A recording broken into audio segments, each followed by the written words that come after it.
Hi guys, as you can see, this will be a very special video for three reasons. As you can see, one, I'm finally standing. I was tired of sitting on the floor trying to talk to the camera. Here I feel that I can express more. I can even dance and shit. I was watching you out there before. I've never seen you look so sexy. Second reason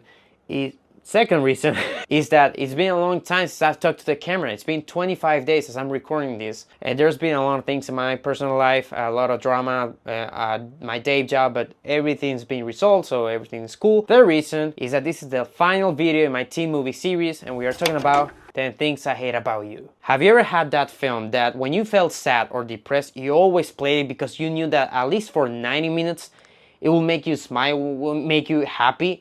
That was for me 10 Things I Hate About You. When I was 14, I was going through a very depressing time. I played that film like at least once a day for a month. This is one of the few comedy or rom-coms, if you want to call it, because it's technically a rom-com, that I always laugh my ass off every time I watch it. That's very, very strange. Always, every time I watch like a fucking comedy for a second time, a third time, I don't laugh as hard as the first time I watched it. 10 Things I Hate About You is that weird one. But this time that I watched it, that I'm 25, I watched it for the first time with analytical eyes. It's 97 minutes long and it feels longer than that. Which is weird that I say this movie is amazing, but it feels longer than what it is.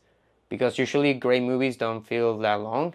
But it's because this film takes its time. And trust me, I want to be in this world as long as I can every time I watch it. And I never thought the fact that this film takes its time to present the characters, this world, and how all of them come together to create this relationship that really nobody cares about, just those two. And at first, they also don't care all that much. Yeah, I know that this is based on a William Shakespeare play or something. I don't know anything about William Shakespeare. I'm going to talk about the filmmaking. I'm going to talk about the characters, the writing. The filmmakers had the talent of James Gunn and Tarantino with choosing music, because the songs that are played in 10 Things I Hate About You are amazing. Every single one of them, and are positioned perfectly in this movie, and they really make you feel in this world. I've never been in Seattle. I've never been in a school in Seattle, so I don't know if this movie is very accurate with the feeling of those schools, but what I can tell you is that if it's not trying to be accurate to that place by itself, it feels like you really get to know these characters and you really get to know how they all worked, and it's very important for the main premise of the movie. So the main premise of the movie, in order, is that Joey, this dumbass, he wants to win a bet. The bet is that he can date Bianca, this girl that is the sister of Kat. So to do that, Kat has to go out also because her father placed that rule on them. New rule. Bianca can date when she does. Joey knows this because of Cameron, because Bianca told Cameron, because Cameron is also in love with Bianca. So he wants to use Joey's money to pay Patrick to date Kat, so Bianca could date Cameron or Joey. Basically, Cameron is using Joey's stupid money so that he can go out with Bianca. But Bianca actually wants to go out with Joey. So it creates a lot of like fun stuff. But what is beautiful is that the search for Joey's glory, Cameron's love for Bianca, and all these things that are wrong, bad, are manipulating these two people. At first, they're like, oh, I don't want to show my emotions. Obviously, Patrick has to do it, so he's trying to flirt with Kat. But Kat is like, I don't want anything to do with you, you know?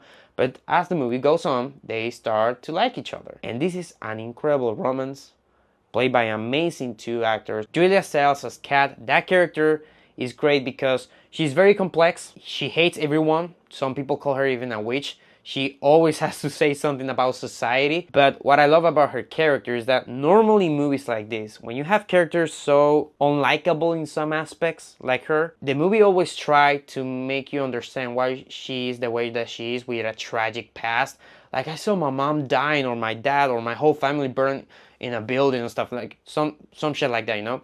But with Kat, she has a backstory, but it's not that tragic. Her mom left and some stuff with Joy. But nothing like that that makes you like, oh my god, poor Kat. No, like, it's something that some people go through normally in their lives. It's just that she took that route. And she's the way that she is. But Heath Ledger as Patrick, he became a legend with the moment that he is singing to Kat. I don't blame you if you're a man and you question yourself if you were heterosexual after that moment, I don't blame you, because I mean, Heath Ledger is so charming in that moment. And this shot of Kat just losing it, you can tell that she's falling in love with this guy. The first time that we see some emotion in her face, I'm not gonna lie to you, it makes me, I don't know what word to choose to really, but yeah, it makes me smile, whatever. I want to talk about Bianca because I don't like her. Not the character, she definitely has an interesting arc, and I really like that aspect. The person, I don't like people like Bianca in real life. These girls that are shallow, and a lot of people treat her like a princess because she's pretty, but she really doesn't have not that much relevant things to say about life. I know you can be overwhelmed and you can be underwhelmed, but can you ever just be whelmed? I think you can in Europe. But what I hate the most about this type of person is that she does have something to say. She is a little bit smarter than she seems. She's trying to act like she isn't. She just wants to be seen like a very traditional cute girl. I hate people like that. I hate people that seem dumb, but they want to play dumb because she wants everyone to like her. I don't know. I hate that type of people. And of course, her friend, I mean, that person she's a witch. She's the true witch of the entire movie. The sequence that I'm always looking forward when I watch 10 Things I Hate About You is Bowie Lowenstein's party. I mean, just the way that he opens with this incredible epic shot that not even the armies of Lord of the Rings can top this. I adore this sequence. There's a lot of funny things happening all around. Kiss me. Kiss him. Okay. Good. You guys, please, take it outside. Hey, thanks, man. Oh, gonna be huge. And I'm up for hemorrhoid cream, Ed. Really? Thank you. But there's also a lot of character development. It's kind of crazy the fact that it all ends with Kat wanting to kiss Patrick because Patrick says that her sister is kind of shallow, which is crazy. The fact that Patrick thinks that and she gets to know that is the reason why she wants to kiss him, because she's like, you understand. But this party, man, the fact that Kat just becomes insane and she starts to dance, you can tell that she has moved away from this life, because as she says, she was more like Bianca before, and you can tell that a lot of it has to do with the fact of alcohol, because when she starts drinking, I mean, she becomes unstoppable. I mean, she becomes like the circus of the party. And those kind of things are very interesting. There's a lot of details about these characters that people don't usually think about. I usually don't think about it because, like I said, I watch this movie usually just to have fun. But there's some small character details like that that tells you something about them. One of the biggest ones, is that after Joy gives money to Patrick, who asks money for everything, like, okay, I accept your money, but if I'm gonna take it to the movie theater, you have to give me $10 more. If I'm buying her some flowers, you have to give me 20 more. And you can tell that he really cares about her, because he's willing to pay the guy of the band that will play the song that he's singing without asking more to Joy. He just gives those bucks because when he sings to Kat, that really comes from the heart, not from the money. And yeah, their relationship goes through a lot of ups and downs throughout the entire movie, and usually I don't like that because it feels kind of forced, like they're trying to put some drama there. But it makes perfect sense with these two characters because they are very complex characters. Like, they really have a hard time opening their hearts to each other. So it definitely makes a lot of sense, and it definitely makes you angry every time that they fight because they are just perfect with one another.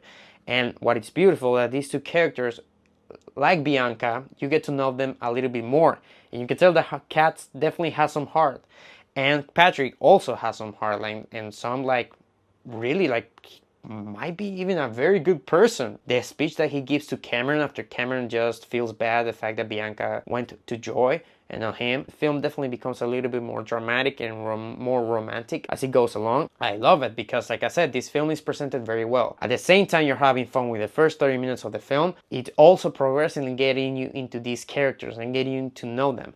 You first get to know them as everybody sees them. As the movie continues, you really get to know for who they really are, as everybody does, because even Bianca just becomes herself at the end. And of course, the speech of the 10 things she hates about Patrick, it's very touching. It's the kind of thing that it's very funny when she leaves the classroom and everybody is like, The witch has some heart. What the fuck? Also the teacher. The teacher is a lot of fun. Alison Janney also is in the first 20 minutes or something in the movie, which is kind of crazy because I was watching and I was like, this is such a talented actress. Why is she just in the first 20 minutes? Of some deleted scenes, you can tell that she was more in the film, but apparently they cut her role. The way that it ends with Patrick and Kat just accepting love and just like, let's do this. We're gonna have some problems, yeah, but...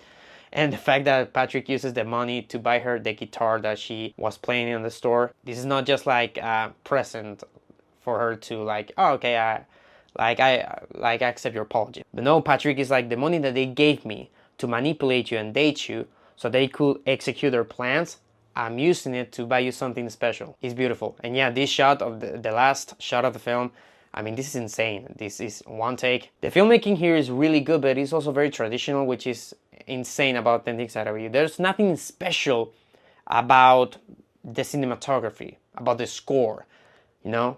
It's just good. If you want to feel good about life, you want to smile for 97 minutes, this is that perfect movie. This is easily the best rom-com ever made. I'm gonna give 10 Things I Hate About You a 10 out of 10. Definitely one of my favorite movies of all time. Guys, we are done with teen movies. We are done. It's been a really cool series. It's been kind of short. That's the only thing. I will talk about more teen movies in the future. Also, I want to present you my next series of videos. The September series of videos. And that's that guy you see over there.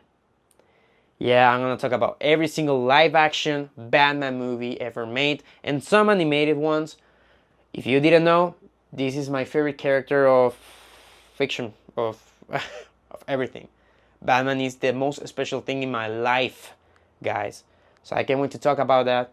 The first, obviously, is gonna be the Tim Burton movies. I'm not gonna talk about the Adam West stuff because I don't know. They didn't try to make the Batman of the comics. They really just wanted to make fun of Batman, which is cool. But the Burton ones were the first that really tried to be. So I want to start with those films. So check those videos out, guys, when they come out. Did you like this new setup? Like, I had to like really rearrange this furniture a lot. As you can see, I have a lot of dust still. But if you like it, please tell me. I don't know. I like it. I think I can express more. And I also probably am more nervous than usually are because it's been a long time since I've talked to the camera. So sorry if you noticed that. But yeah, guys. Yeah, watch 10 Things I Hate About You again and again, over and over. This movie deserves your rewatch because it's really that good. It's really that touching and just beautiful. Yeah. As always, thank you for watching and take care of your time.